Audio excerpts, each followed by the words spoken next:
Medicine में अपन जीवाणु जनित रोगों के बारे में पढ़ रहे थे।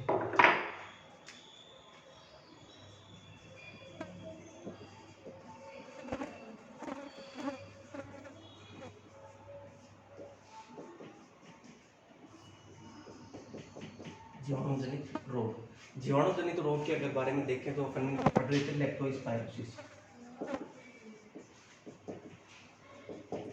लेप्टोस्पायरोसिस डिजीज के बारे में अपन पढ़ रहे थे, जिसके कई नाम हैं, जैसे कि रेड वाटर काउज हो गया, इसके अलावा एसिम्प्टोमेटिक अबॉर्शन इसका नाम हो गया, इसके अलावा वेलीज डिजीज हो गया, मड फीवर हो गया, इन्फेक्शियस जॉन्डिस हो गया, लेप्टोस्पाइरल मेस्टाइटिस हो गया, कैनाइन टाइफस हो गया। ये सारे किसके नाम हैं? लेप्टोस्पायरोसिस के नाम है। इनके एग्जाम में क्वेश्चन पूछा जाता है तो वो उपनाम के आधार पर ही पूछा जाता है। लगभग 70 से 80% जो होता है क्वेश्चन आता है वो उपनाम के आधार पर ही आता है। उपनाम देके उसके बारे में पूछ लिया जाता है। तो आपको लेप्टोस्पायरोसिस के साथ साथ उसके उपनाम याद रखने भी जरूरी है। दूसरा, आप रोग कारक की बात करते हैं। रोग कारक कौन सा था इसका? रोग कारक की अपन बात करें तो रोग कारक कौन सा था? इसका रोग कारक था लेप्टोस्पायरा इंटेरोजेंस।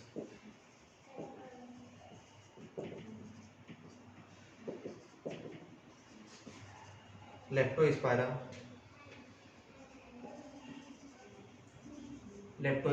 इंटेरोजेंस।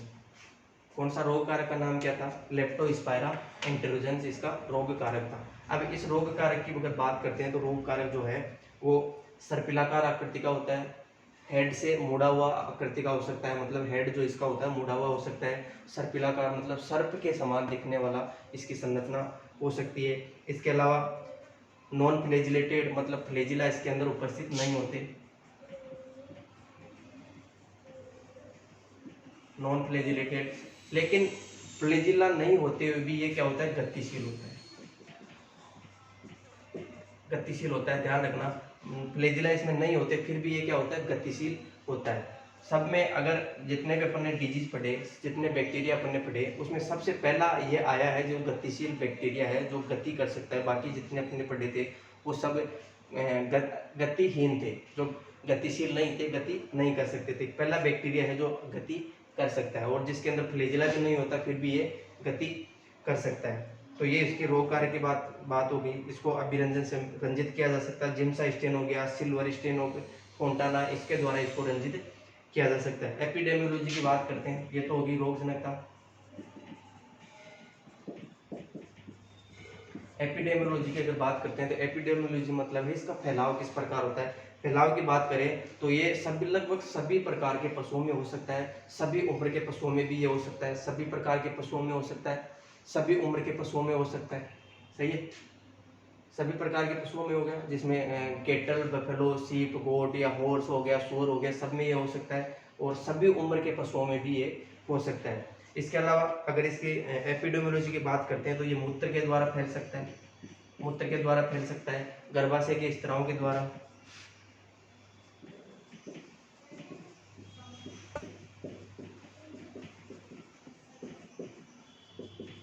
गर्भाशय के स्त्रावों के द्वारा, गर्भाशय से स्रावित होने वाले जो भी तरल पदार्थ होते हैं उनके द्वारा वो स्वस्थ पशु के अगर संपर्क में आते हैं तो उससे भी ये फैल सकता है। इसके अलावा भ्रूण व प्लेसेंटा, भ्रूण व प्लेसेंटा के द्वारा भी ये फैल सकता है। किसके द्वारा? भ्रूण व प्लेसेंटा के द्वारा भी ये फैल सकता है। इसके अलावा ये त्वचा के द्वारा, त्वचा व श्लेष्मा में उपस्थित घावों के द्वारा,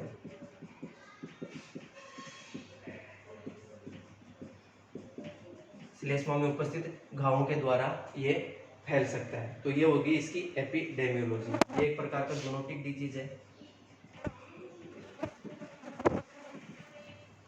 जूनोटिक डिजीज है जो पशुओं से मनुष्य में हो सकता है और मनुष्य से पशुओं में भी जा सकता है। ये इसकी होगी एपिडेमियोलॉजी, रोग कारक एपिडेमियोलॉजी। नेक्स्ट आती है इसकी पैथोजेनेसिस, रोग जनकता।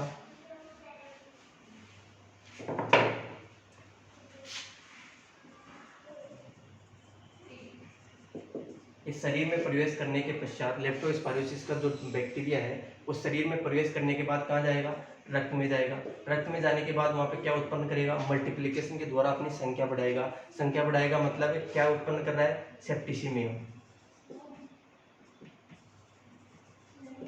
क्या उत्पन्न कर रहा है, सेप्टिसिमिया उत्पन्न कर रहा है। सेप्टिसिमिया उत्पन्न होने की वजह से यहाँ पे एक विषैला पदार्थ उत्पन्न करता है, विषैला पदार्थ उत्पन्न करता है। विषैला पदार्थ को क्या नाम दिया, हेमोलाइसिन। हेमोलाइसिन नाम दिया। इसका कार्य क्या होता है, इसका कार्य जो है इसका नाम में ही छुपा हुआ है।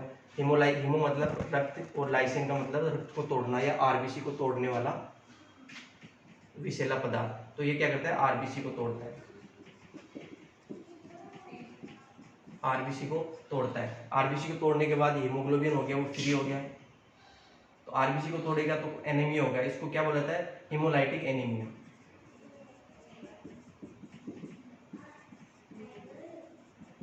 इसको क्या बोला जाता है, हेमोलाइटिक एनीमिया। हेमोलाइसिन के द्वारा आरबीसी को तोड़ेगा तो आरबीसी की कमी होगी। आरबीसी की कमी किस वजह से हो रही है, आरबीसी के टूटने की वजह से हो रही है। तो इस एनीमिया को क्या बोला जाता है, हेमोलाइटिक एनीमिया।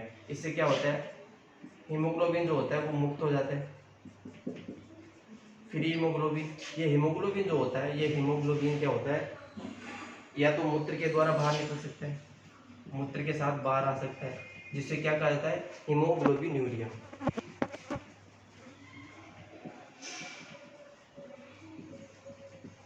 क्या कहा जाता है जिसको, हीमोग्लोबिन्यूरिया। या ये हो सकता है लीवर में जाके, हीमोग्लोबिन जो है वो लीवर में जाके जॉन्डिस, जॉन्डिस मतलब पीलिया उत्पन्न कर सकता है, पीलिया उत्पन्न कर सकता है। तो ये होगी इसकी पैथोजेनेसिस। यहाँ तक अपन ने पिछली क्लास में पढ़ लिया था। नेक्स्ट अपन देखते हैं इसके लक्षण। ये सारी चीजें अपन ने पिछली क्लास में पढ़ी थी, केवल रिवीजन के तौर पर मैंने ये बताया आपको, ताकि आपको याद रहे। नेक्स्ट अपन बात करते हैं लक्षणों।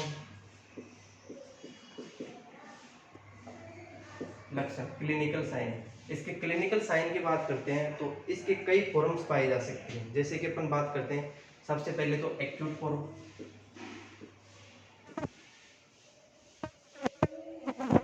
एक्यूट फॉर्म होगी, सही है। दूसरी इसकी फॉर्म हो सकती है सब एक्यूट फॉर्म,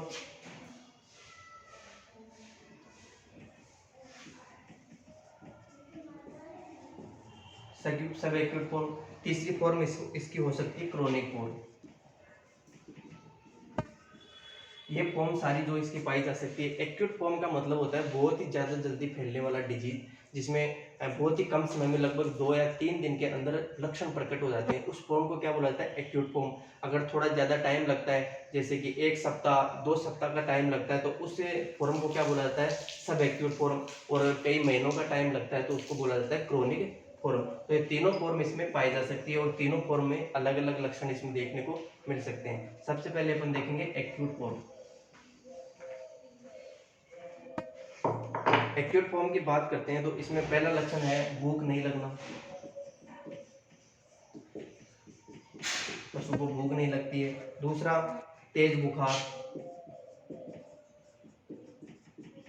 तेज बुखार। ये तेज बुखार है, ये लगभग 107 डिग्री सेंटीग्रेड तक भी जा सकती है, 160 डिग्री फ़ारेनहाइट तक भी ये जा सकती है, 160 डिग्री फ़ारेनहाइट तक जा सकती है। इसके अलावा तनाव, पशु में तनाव,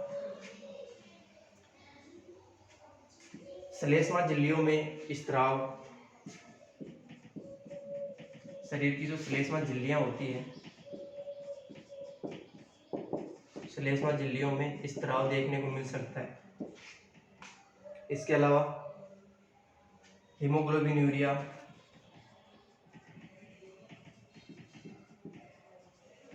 हीमोग्लोबिन्यूरिया जो मैं पहले आपको बता चुका हूँ कि इसके अंदर क्या होता है, मूत्र के साथ हीमोग्लोबिन बाहर आता है, मूत्र के साथ हीमोग्लोबिन शरीर से बाहर आने लगता है। ये कंडीशन कौन सी होगी, हीमोग्लोबिन्यूरिया।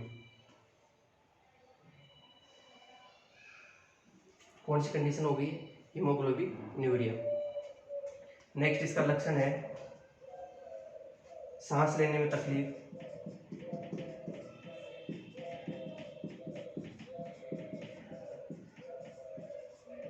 सांस लेने में तकलीफ। नेक्स्ट आ गया पीलिया। पीलिया मैंने आपको बताया था किस प्रकार हो सकता है। अगर ये हीमोग्लोबिन की मात्रा ज़्यादा है, ज़्यादा मात्रा में आरबीसी टूट रही है, तो ये लीवर में जाके पीलिया भी उत्पन्न कर सकता है। एनीमिया, या इसको बोल सकते हैं रक्त की कमी।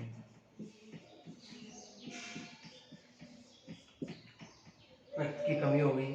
इसके अलावा श्वसन दर में वृद्धि,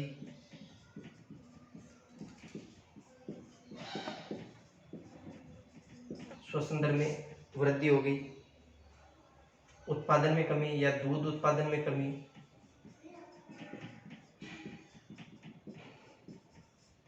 दूध उत्पादन में कमी। श्लेष्मा झिल्लियां पेल कलर की हो जाती है, मतलब हल्के पीले रंग की। श्लेष्मा झिल्ली पेल कलर की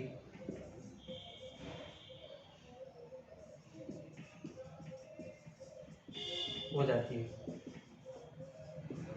इसके अलावा मेस्टाइटिस, मेस्टाइटिस मतलब अड्डर का इन्फ्लामेशन देखने को मिल सकता है। इसमें क्या होता है, रक्त दूध के साथ रक्त बाहर आने लगता है।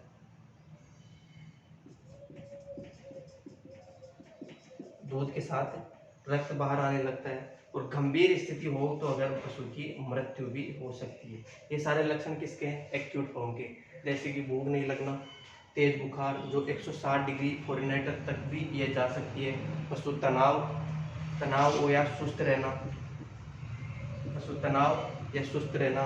श्लेष्मा झिल्लियों में स्त्राव, श्लेष्मा झिल्लियाँ जो होती है उनके अंदर स्त्राव देखने को मिलता है।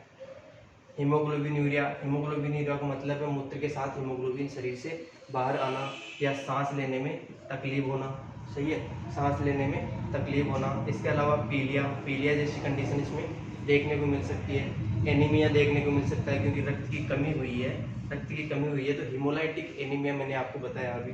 श्वसन दर में वृद्धि, दूध उत्पादन में कमी, या दूध के साथ क्या होता है, रक्त भी आने लग जाता है। श्लेष्मा झिल्लियाँ पेल कलर की हो जाती है, मतलब थोड़े हल्के रंग की पड़ जाती है, जैसे कि गुलाबी रंग की, लाल और गुलाबी रंग की होती है, या हल्का इसमें सफ़ेद रंग भी होता है, तो यह थोड़ी हल्की कलर हो जाएगा। जैसे कि पिंक कलर है तो वो हल्का पिंक हो जाएगा, रेड कलर के तो हल्का रेड कलर हो जाएगा। और अगर गंभीर स्थिति है तो एनीमिया भी, मृत्यु भी हो सकती है। ये लक्षण हो गए एक्यूट फॉर्म के।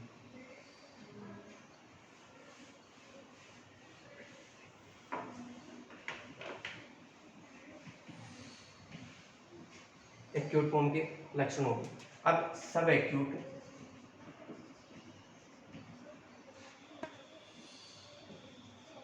सब एक्यूट फॉर्म की बात करते हैं तो इसमें हॉर्स में ये ज़्यादा दिखाई देती है। हॉर्स में मुख्यतः ये जो फॉर्म होती है सब एक्यूट फॉर्म, ये हॉर्स में दिखाई देती है। और इसमें वो सारे लक्षण भी दिखाई दे सकते हैं जो एक्यूट फॉर्म में दिखाई दिए थे, जैसे कि भूख नहीं लगना, तेज बुखार होना, सुस्त होना, हीमोग्लोबिन यूरिया, इसके अलावा पीलिया, सांस लेने में तकलीफ, वो सब चीज़ें इसमें भी देखने को मिल सकती है सब एक्यूट फॉर्म में। लेकिन इसमें अलग से क्या दिखाई देता है उस चीज़ के बारे में देखेंगे। हॉर्स को क्या होता है, प्रकाश से डर लगने लगता है, प्रकाश से डर लगने लगता है, जिसको बोला जाता है फोटोफोबिया।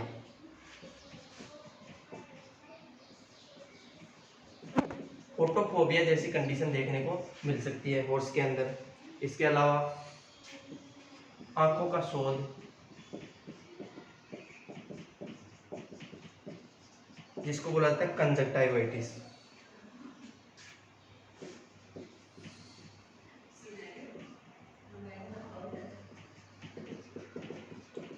कंजक्टाइवाइटिस जिसको बोला जा सकता है, या आंखों से आंसू आना,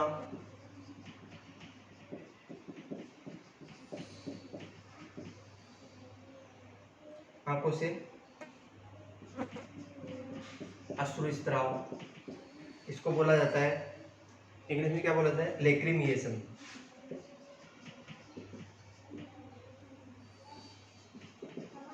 इसको क्या बोला जाता है, लेक्रिमिएशन। आंखों से अश्रु स्त्राव, इसको क्या बोला जाता है? लेक्रीमेशन। आंखों का शोध, कंजक्टाइवाइटिस, प्रकाश से डर लगना, जिसको बोला जाता है फोटोफोबिया। ये सारी कंडीशन किस में देखने को मिल सकती है? पोर्स के अंदर। नेक्स्ट अपन बात करते हैं क्रोनिक फॉर्म। क्रोनिक फॉर्म की अगर बात करते हैं तो क्रोनिक फॉर्म में अबॉर्शन हो सकता है। गर्भित प्राणियों का जो प्रेग्नेंट एनिमल है उनका अबॉर्शन हो सकता है, सही है। रिटेंशन ऑफ प्लेसेंटा जैसी कंडीशन देखने को मिल सकती है।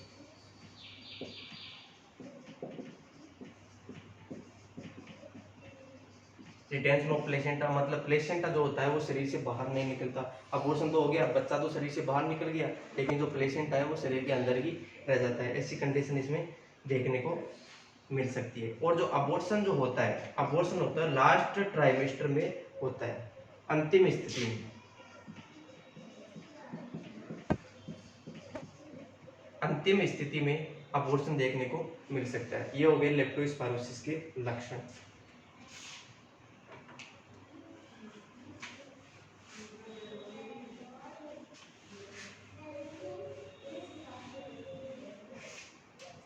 डायग्नोसिस,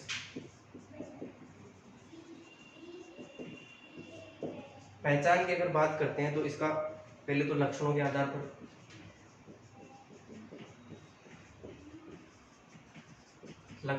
पर पता कर सकते हैं कि कौन सा डिजीज है। अगर लक्षणों के आधार पर नहीं करते हैं तो इसके अलावा मूत्र का सैंपल ले सकते हैं, भ्रूण का सैंपल ले सकते हैं। मूत्र का सैंपल, भ्रूण का सैंपल या प्लेसेंटा का सैंपल,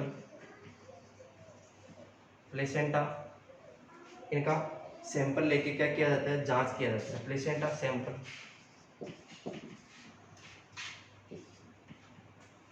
इनका सैंपल लेके क्या किया जाता है? पशुशाला में, सॉरी लेबोरेटरी में जांच की जाती है।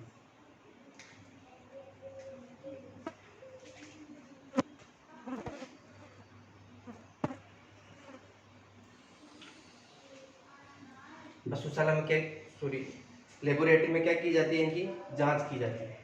और जांच से ये पता चलता है कि इसमें डिजीज कौन सा है। डिजीज सैंपल लेते हैं, सारे मूत्र का सैंपल ले सकते हैं, भ्रूण का सैंपल ले सकते हैं, प्लेसेंटा का सैंपल ले सकते हैं, और इनको लेबोरेटरी में जांच के बाद इसका कंफर्मेटिव टेस्ट हो सकता है, कंफर्मेटिव डायग्नोसिस। कंफर्मेटिव डायग्नोसिस या इसके अलावा इसमें कौन कौन से टेस्ट किए जाते हैं उसके बारे में ध्यान रखना। सीएफटी टेस्ट किया जा सकता है, एलाइजा टेस्ट किया जा सकता है, एफएटी टेस्ट किया जा सकता है, लीवर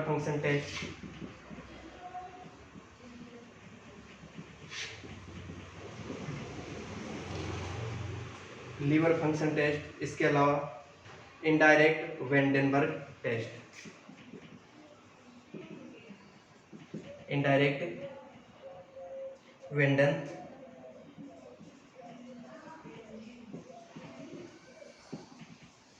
वेंडेनबर्ग टेस्ट, ये इसके जांच के लिए किए जा सकते हैं। CFT, ELISA, FAT, liver function test या इनडायरेक्ट वेंडेनबर्ग टेस्ट हो गया।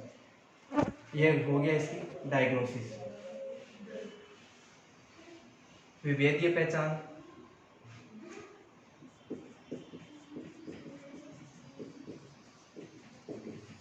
विभेदीय पहचान की बात करते हैं तो विभेदीय पहचान बबियसिस में भी इसी प्रकार जो आरबीसी नष्ट होती है, हिमोलाइसिन जो होता है वो निकलता है, आरबीसी नष्ट करता है। ये पैरासाइट के द्वारा होने वाला डिजीज है। इसके अलावा बेसिलरी हीमोग्लोबिनूरिया,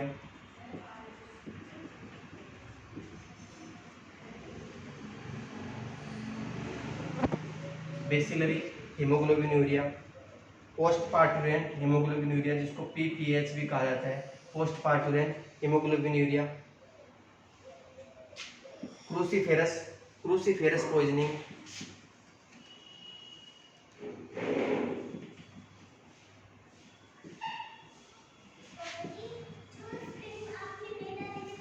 क्रूसीफेरस के जो प्लांट होते हैं अगर वो ज़्यादा खा लेता है तो उसकी वजह से जो शरीर में पॉइजनिंग होती है उसके लक्षण भी लेप्टोस्पायरोसिस के समान ही दिखाई देते हैं। ये हो गई इसकी विभेदीय पहचान।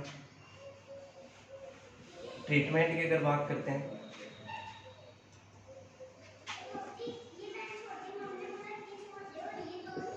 ट्रीटमेंट की बात करते हैं, सबसे पहले एंटीबायोटिक। सबसे पहले एंटीबायोटिक जिसके अंदर स्ट्रेप्टोमाइसिन जिसको दिया जा सकता है 10 मिलीग्राम पर केजी बॉडी वेट के हिसाब से, 10 मिलीग्राम पर केजी बॉडी वेट के हिसाब से। इसके अलावा इसको टेट्रासाइक्लिन, डॉक्सीसाइक्लिन,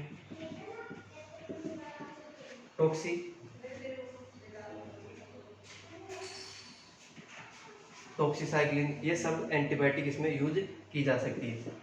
एनीमिया हो गया तो एनीमिया को ठीक करने के लिए भी हिमेटिनिन,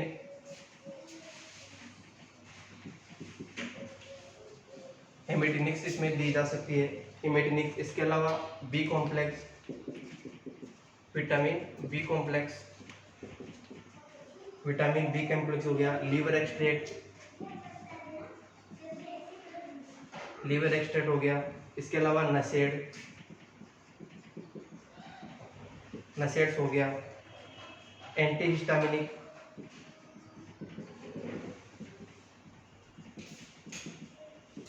फ्लूइड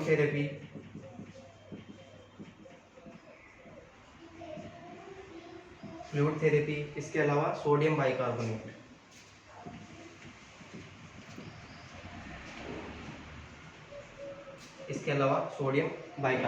तो ये एंटीबायोटिक जिसमें स्ट्रेप्टोमाइसिन हो गया और टेट्रासाइक्लिन और डॉक्सीसाइक्लिन, ये 3 प्रकार के एंटीबायोटिक इसमें यूज कर सकते हैं। एनीमिया को ठीक करने के लिए आरबीसी बढ़ाने वाली ड्रग्स हिमेटिनिक्स दी जा सकती है, विटामिन बी कॉम्प्लेक्स दिया जा सकता है। लीवर में भी अफेक्ट करता है क्योंकि जो जॉन्डिस होता है, पीलिया होता है, तो उसको ठीक करने के लिए भी लीवर एक्सट्रैक्ट दिया जा सकता है, नसेड दिया जा सकता है दर्द को कम करने के लिए, एंटीहिस्टामिनिक एलर्जी को कम करने के लिए, फ्लूइड थेरेपी अगर भूख कम लगती है, खाना पीना नहीं हो रहा, तो उसके लिए, उसको ठीक करने के लिए फ्लूइड थेरेपी, और सोडियम बाइकार्बोनेट जो पाचन को ठीक करे तो वो भी अपन दे सकते हैं। ये हो गया इसका क्या ट्रीटमेंट।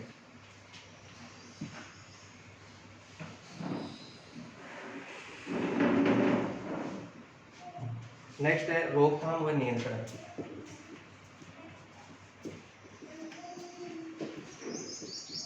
रोकथाम व नियंत्रण की बात करें तो वही रोकथाम व नियंत्रण की स्वस्थ पशुओं से रोगी पशुओं का खान पान अलग होना चाहिए, उसका ट्रीटमेंट भी अलग होना चाहिए, जो पशुशाला में रख रखाव है वो भी स्वस्थ पशुओं से अलग होना चाहिए। इसके अलावा पशुशाला में साफ सफाई डिसइंफेक्टेंट से अच्छे से करनी चाहिए। और जो लास्ट इलाज है अच्छे से, जो इसका इलाज है लेप्टोस्पायरोसिस का, वो हो सकता है वैक्सीनेशन के द्वारा। वैक्सीनेशन किल्ड व एटेन्यूएटेड वैक्सीन उपलब्ध है। किल्ड वैक्सीन, इसके अलावा एटेन्यूएटेड